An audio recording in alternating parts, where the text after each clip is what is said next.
नमस्कार, आप देख रहे हैं रिपब्लिक भारत और मैं हूं आपके साथ गायत्री शर्मा। शुरुआत करेंगे आज की सबसे बड़ी खबर के साथ और बड़ी खबर यह कि अरविंद केजरीवाल, जी हां, अरविंद केजरीवाल शराब घोटाला मामले में संबंध की तामील नहीं करने पर ईडी की शिकायत पर राउज एवेन्यू कोर्ट में उनकी पेशी होनी है। वहीं दूसरी तरफ अरविंद केजरीवाल दरअसल विश्वास प्रस्ताव लेकर आ गए विधानसभा में कल। सवाल यह खड़ा होता है, महत्वपूर्ण बात यह है कि अरविंद केजरीवाल 62 विधायकों के साथ उनकी सरकार है दिल्ली में पूर्ण बहुमत की, और पूर्ण बहुमत की सरकार होने के बावजूद भी आखिरकार अरविंद केजरीवाल विश्वास प्रस्ताव क्यों लेकर आए। खैर ये तो वही जाने, लेकिन बीजेपी का दावा यह है कि शराब घोटाला मामले में अरविंद केजरीवाल का जेल जाना तय है। इसी पर रिपोर्ट दिखाते हैं आपको।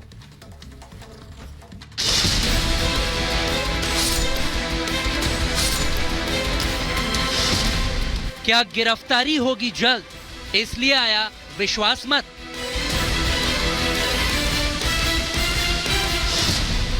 भ्रष्टाचार के घाव, क्या इसीलिए बचने वाला दाव।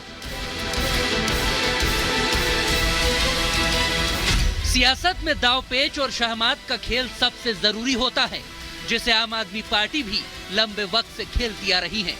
लेकिन करप्शन के चंगुल में फंसी पार्टी के मुखिया अब एक नया दाव खेल रहे हैं। वैसे तो पीएम मोदी अक्सर अपने फैसलों से सबको चौंकाते रहे हैं, लेकिन दिल्ली के मुख्यमंत्री अरविंद केजरीवाल ने अब मोदी के उसी स्टाइल को फॉलो करने की कोशिश कर ली है, क्योंकि केजरीवाल दिल्ली की विधानसभा में अचानक विश्वास प्रस्ताव लेकर आ गए। यानी अपनी सरकार को मजबूत साबित करने के लिए उन्होंने सदन में ताल ठोक दी है। 7 एमएलए को इन्होंने संपर्क किया था बीजेपी वालों ने, तो पिछले इतने सालों में एक और ऑपरेशन लोटस, कई ऑपरेशन लोटस कर चुके हैं, एक और ऑपरेशन लोटस इन्होंने कोशिश की, लेकिन सभी 21 एमएलए ने मना कर दिया हमारी जानकारी के हिसाब से। दूर दूर तक दिल्ली के मुख्यमंत्री अरविंद केजरीवाल की सरकार को वैसे तो कोई खतरा नहीं है, फिर भी अचानक विधानसभा में विश्वास प्रस्ताव पेश करके केजरीवाल ने तमाम राजनीतिक विश्लेषकों को भी चौंका दिया है। हालांकि इसके पीछे की कहानी भी कुछ और है। सिर्फ सरकार की मजबूती दिखाना केजरीवाल का मकसद तो नहीं लगता, बल्कि उनका प्लान है कोर्ट कचहरी से लेकर एजेंसियों से बचना। आप सोच रहे होंगे कि ये कैसा प्लान है, तो तारीखों के जरिए आपको इसका पूरा का पूरा खेल समझा देते हैं। जैसे 14 फरवरी को दिल्ली की राउज एवेन्यू कोर्ट ने केजरीवाल को समन भेजा और पेश होने के लिए कहा।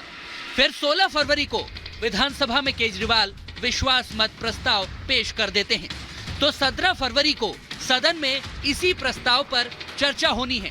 लेकिन इसी दिन यानी कि 17 फरवरी को राउज एवेन्यू कोर्ट में केजरीवाल को पेश भी होना है। तो 19 फरवरी को छठे समन पर ईडी के सामने भी केजरीवाल की पेशी है। लेकिन अब तक शराब घोटाले में 5 बार ईडी के समन ठुकरा चुके केजरीवाल इस बार भी शायद जाने के मूड में नहीं है, मगर फंदा कोर्ट का भी कस चुका है। तभी तो बचने के लिए शायद उन्होंने ये दाव चला है।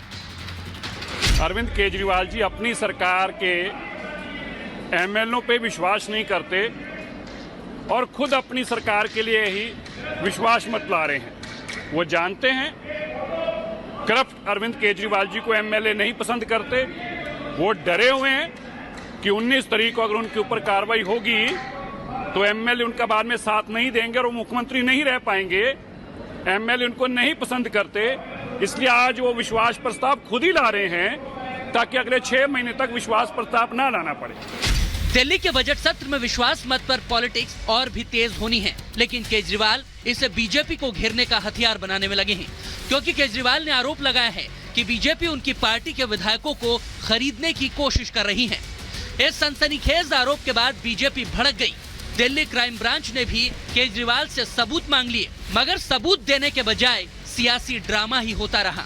उसके बाद केजरीवाल को एजेंसी ने अगला समन थमा दिया, जिसके बाद अब केजरीवाल ने विश्वास मत प्रस्ताव को खरीद फरोख्त से जोड़कर सदन में पेश कर दिया। शराब घोटाले की आड़ में गिरफ्तार करके आम आदमी पार्टी के सभी नेताओं को इन्होंने गिरफ्तार कर रखा है, गिरफ्तार करके, और इनका मकसद दिल्ली के अंदर सरकार गिराना है। चुनाव नहीं जीत सकते तो किसी भी तरह से ये इनके इन प्रकार सरकार गिरा के और सरकार बना लो यहाँ पे। तो लेकिन ये भी इनका ऊपर वाले की दया है हमारे ऊपर, जनता का विश्वास है, ये प्रयास इनका सफल नहीं रहा। तो ये देखने के लिए और जनता को दिखाने के लिए कि हमारा एक भी एमएलए नहीं टूटा, हमारे सारे के सारे एमएलए आज भी हमारे साथ हैं। वैसे तो ना केजरीवाल का ये आरोप नया है और ना ही विश्वास मत प्रस्ताव लाने वाला उनका दाव, क्योंकि इस कार्यकाल की बात करें तो केजरीवाल पहली बार 29 अगस्त 2022 को भी प्रस्ताव पेश कर चुके हैं। इस दौरान उन्होंने बीजेपी पर विधायक खरीदने का ही आरोप लगाया था। तब उन्होंने ये भी कहा था कि मोदी हटेंगे तभी भारत भ्रष्टाचार मुक्त हो पाएगा। दूसरी बार 29 मार्च 2023 को भी केजरीवाल विश्वास मत प्रस्ताव लेकर आए और इस दौरान रात भर विधानसभा में आम आदमी पार्टी के विधायकों ने धरना दिया। उस दौरान एलजी विनय सक्सेना के इस्तीफे की मांग पर अड़े रहे और तीसरी बार अब 16 फरवरी 2024 को केजरीवाल विश्वास मत प्रस्ताव लेकर आए हैं। इस पर उन्होंने बीजेपी पर गिरफ्तारी की साजिश करने का आरोप मढ़ दिया है और साथ ही साथ केजरीवाल ने दावा किया है कि आम आदमी पार्टी के विधायकों को 25-25 करोड़ रुपए में खरीदने का ऑफर दिया जा रहा है। वो एमएलए आए अलग अलग, एक दिन आया, एक दूसरे दिन आया और आके दोनों ने एक ही बात कही। उन्होंने कहा कि ये बीजेपी वाले आए थे हमारे पास और उन्होंने हमें कहा कि देखो भाई अब थोड़े दिन बाद तुम्हारे मुख्यमंत्री को हम गिरफ्तार कर लेंगे।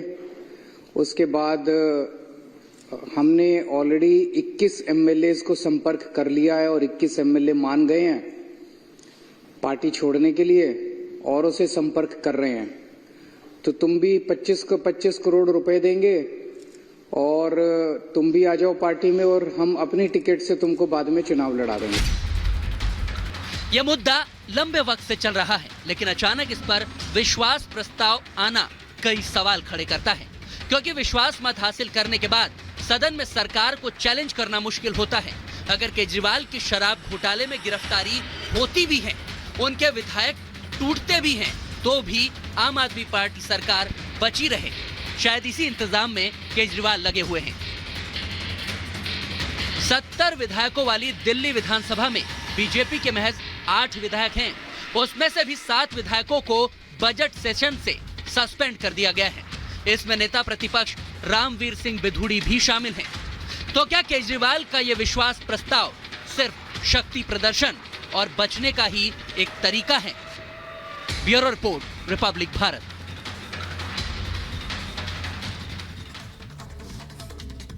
तो बीजेपी दावा कर रही है कि अरविंद केजरीवाल एक रणनीति के तहत विश्वास प्रस्ताव लेकर आए, लेकिन आइए आंकड़ों के जरिए आपको बताते हैं कि किसके पास कितनी सीटें हैं। दिल्ली विधानसभा में कुल 70 सीटें हैं, जिसमें से 62 जो विधायक हैं वो आम आदमी पार्टी के हैं, यानी पूर्ण बहुमत की सरकार है। इसके अलावा 8 विधायक बीजेपी के हैं, जिनमें से बजट सेशन के लिए 7 को सस्पेंड कर दिया गया है। तो वहीं कांग्रेस के पास 0 है।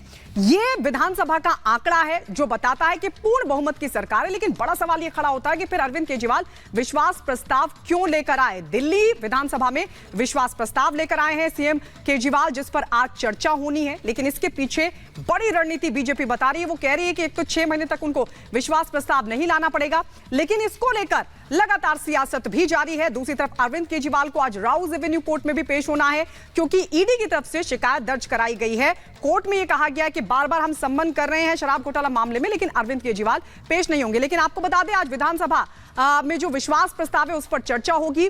विश्वास प्रस्ताव जो अरविंद केजरीवाल लेकर आए हैं उस पर आपको यह भी बता दें कि प्रस्ताव पर चर्चा के बाद एक्शन होगा, बड़ा एक्शन होगा। हालांकि दिल्ली विधानसभा में पूर्ण बहुमत की सरकार है अरविंद केजरीवाल की, और ऐसे में जाहिर तौर पर इसे एक शक्ति प्रदर्शन के तौर पर देखा जा रहा है। प्रस्ताव चर्चा से पहले बड़ा एक्शन, बीजेपी के 8 में से 7 विधायक सस्पेंड कर दिए गए हैं। पूरे बजट सेशन के लिए इन विधायकों को सस्पेंड किया गया है, जिसमें नेता प्रतिपक्ष भी शामिल हैं। तो आपको बता दें, इसके अलावा आज सीएम अरविंद केजरीवाल की कोर्ट में पेशी भी होनी है। ईडी ने दरअसल एक याचिका राउज एवेन्यू कोर्ट में दाखिल की थी, जिस पर राउज एवेन्यू कोर्ट की तरफ से यह आदेश दिया गया था कि कोर्ट में आकर अरविंद केजरीवाल को जवाब देना, और आज उसी पर सुनवाई भी होनी है। संबंध के बाद भी पेश नहीं होने का यह पूरा मामला है, जिस पर कोर्ट पर भी नजर रहने वाली है। लेकिन आपको यह भी बता दें कि विश्वास मत प्रस्ताव क्यों, यह बड़ा सवाल खड़ा होता है। 6 महीने तक सरकार को कोई खतरा नहीं होगा, और यही रणनीति बीजेपी बता रही है अरविंद केजरीवाल के विश्वास प्रस्ताव लाने के पीछे। दिल्ली सरकार की मजबूती से 24 से फायदा कई राज्यों में चुनाव लड़ने की तैयारी में है, क्योंकि आम आदमी पार्टी और लगातार उसकी स्ट्रैटेजी भी तैयार की जा रही है। दिल्ली के बाहर कार्यकर्ताओं में जोश भी भरना और इसीलिए इसे एक शक्ति प्रदर्शन के तौर पर भी देखा जा रहा है।